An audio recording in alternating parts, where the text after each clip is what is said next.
welcome back to another episode of Kuwait's Hidden Gems, the program that tries to find things off the beaten path in Kuwait and share it with you. Today we have a very exciting episode for you. We're going to visit two places. First off, we are here at the home and hub of Vitaz. Vitaz is a fantastic company that is creating very unique objects. We're going to see all of that in a minute.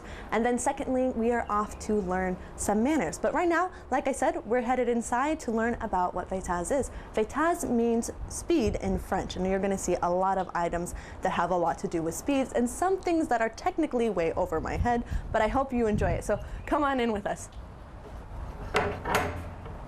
See if anyone's home. Hello. Thanks for having us. Come on in.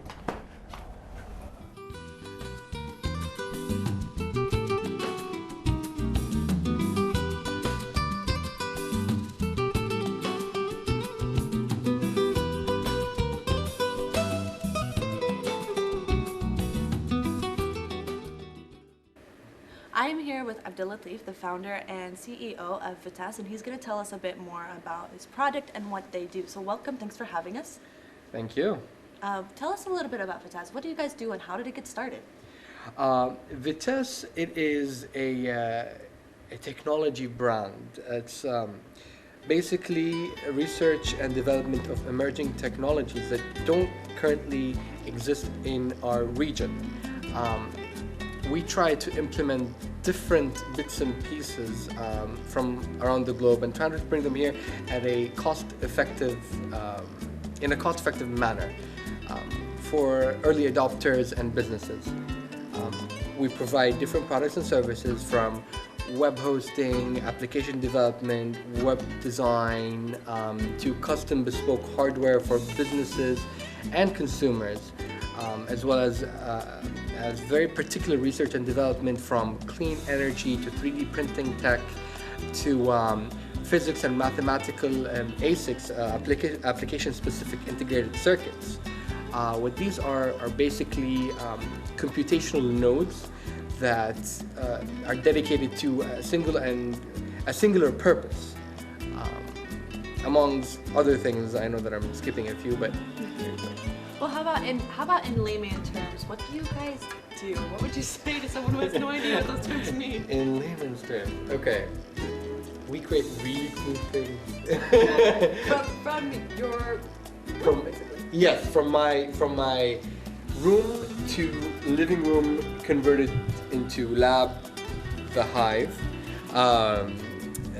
It started super small. Like I was just bored studying for my MCATs. I was like, all right, I'm gonna do something that I like, that I enjoy. And started off as, time wasting, and then just grew and then took over. Yeah. So tell us how your passion got started from the beginning. Pre-MCATs, pre getting bored, what made you decide to put this wire with that wire and create an object? Okay. It all started ever since I was like a kid. 5, 6, 7 years old, when we first got our first Atari computer. I'd just sit there hours and hours just behind that desk and sitting on that chair, just looking at the screen and this moving object. I'm like, oh my god, how does this thing move? How does it work? I click a button here and it moves here. How does that even possible? And then I got more into it, started reading, researching, started with books, and then MSN search, and then Yahoo search, and then Google, and then reading more forums, more books, physics classes, computer classes, maths. Then started tinkering. Pulled open my first computer when I was like 10, 11, put it back together, and it worked, and then built more intense machines, started with simple water cooling, and then it grew into bespoke custom-made glass tubing. It's just a passion, it's a joy. Like when I do it, I don't feel like I'm working. I feel like I'm having fun. I'm like here with my buddies. So I guess that's how it started. It was just, I had good support. My family was very supportive. My friends, they're always like, oh my god, what is he doing? What is he gonna do? What is he building next? And it kind of pushed me to kind of go even crazier. What's the craziest thing you have created? Craziest thing. Well, I'm currently working on a project.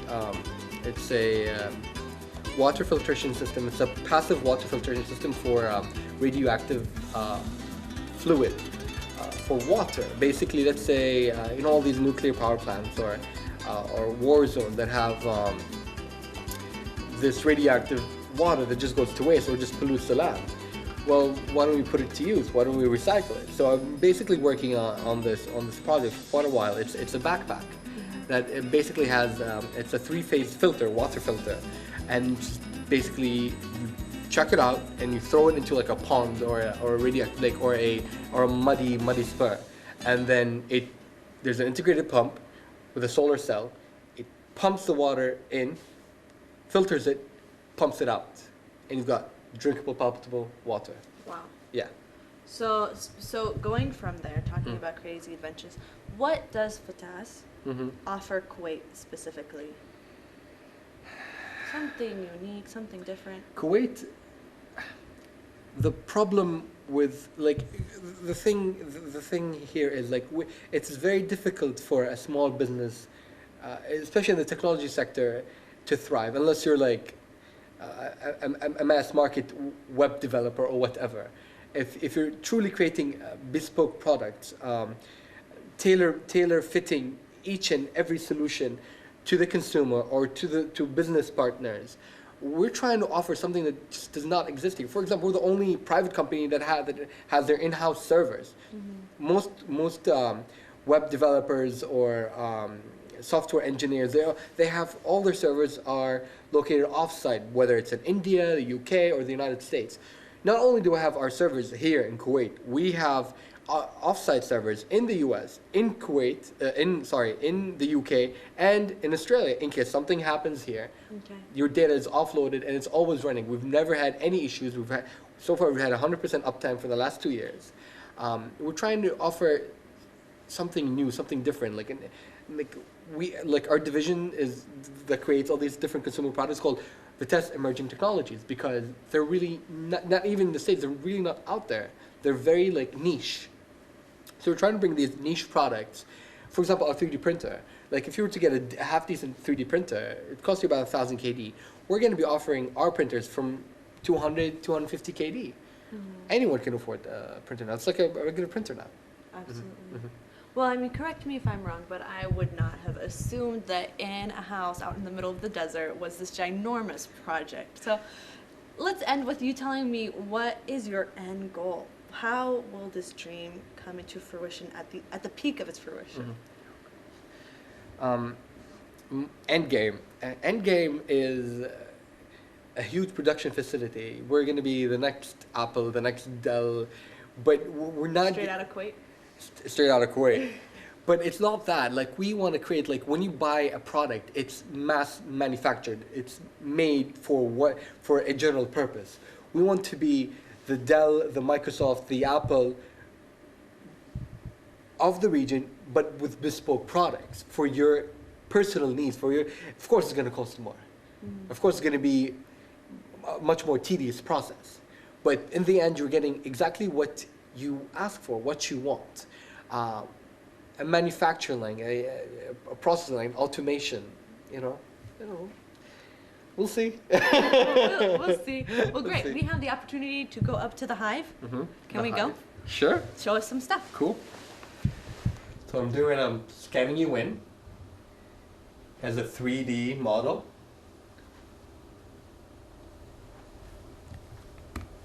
I want to blink. Don't blink. Oh. So I'm going to do it really quickly, roughly. So now we're going to get 3D image.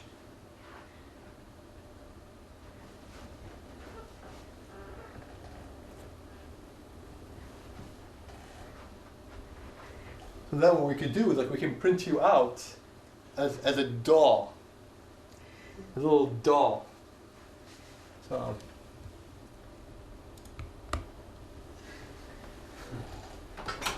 and then we can manipulate the doll in any given way. We can put horns and little bunny ears.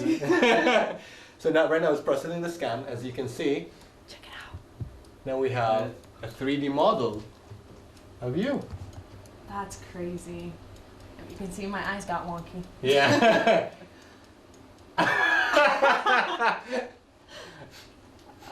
Classic. Okay. So yeah. So this is what you could do right now. Okay, imagine I'm walking into like a V store, walking and standing and getting scanned in and printed out as a 3D object. And right now we're working 3D printing right now just as a monochrome, like you can only print in a single filament. What we're working on is with our product vendors, with our OEMs, on a color powder printing system. So basically, all the data that we just collected, instead of printing you out as a white slab and then paying you afterwards, we can print you in full color in RGB. So yeah, and then we can also take like a complete body scan and print you out in any size. We can create a life-size version of you. Very cool. Yeah. And you're gonna make this This will be- consumer friendly? Yes, we will. Hopefully we're looking at May, June timeframe. We're working on our e-commerce site, vitesse-kw.com. We'll be able to go in. You could also, like, not only that, let's say you don't have the budget to purchase a 3D printer. Let's say you're an engineering firm and you're a small firm and you want to be able to print your models. Instead of like waiting 2 weeks to get them foam printed, you can send us the slides or send us the images and we can print them in-house and deliver them to you within like 2 to 3 hours.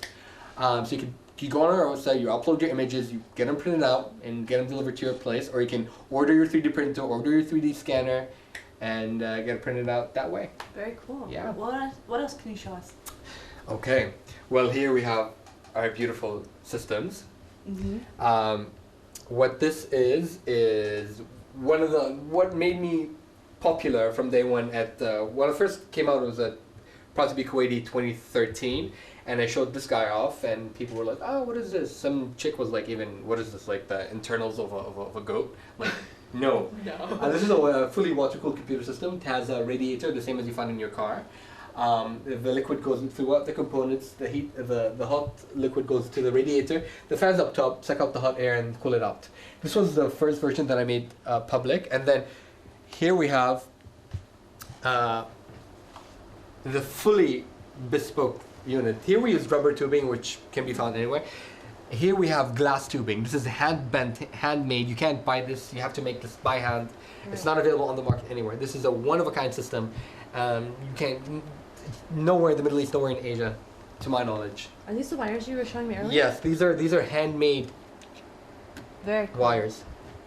Inside of here is first of all, my mess, where everything kind of comes in, gets thrown away, and then taken care of. Here's actually an upcoming project, this gigantic black tower, which will be coming very, very soon. It's a new product to show off. But inside of here, right behind me, it's kind of noisy, but it's my hive. It's the hive. It's my laboratory. Started off as a carpeted living room, and then into a mini lab, and then into a data center. That's where we house our servers and our ASICs for our data mining.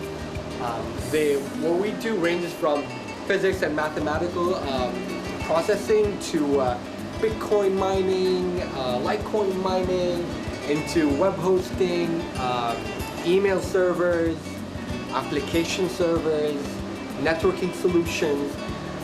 It's basically the heart of Vitesse.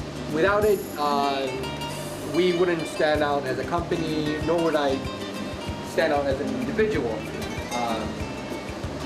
But it's my baby. Let's check it out. Sure.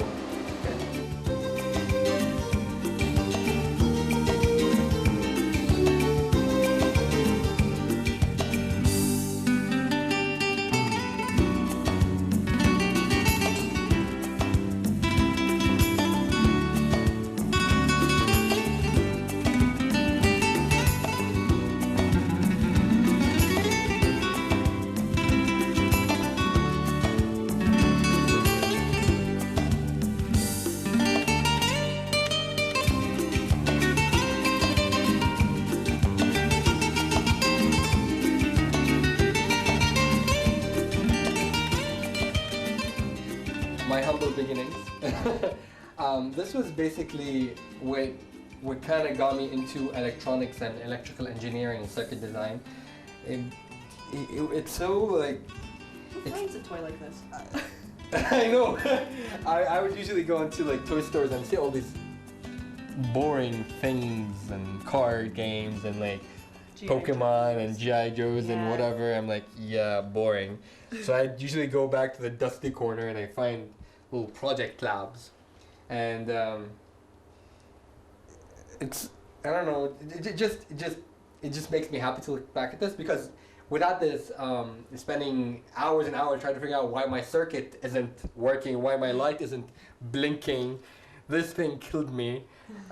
Why it wouldn't just blink in like because frequency, it would blink at a certain rate, depending on the frequency that you set. So it wasn't really modulating the way it's supposed to be modulating. It wasn't blinking at the rate it should be blinking. So I'm like, okay, integrated circuit, resistor, my caps. All right. I got my switches.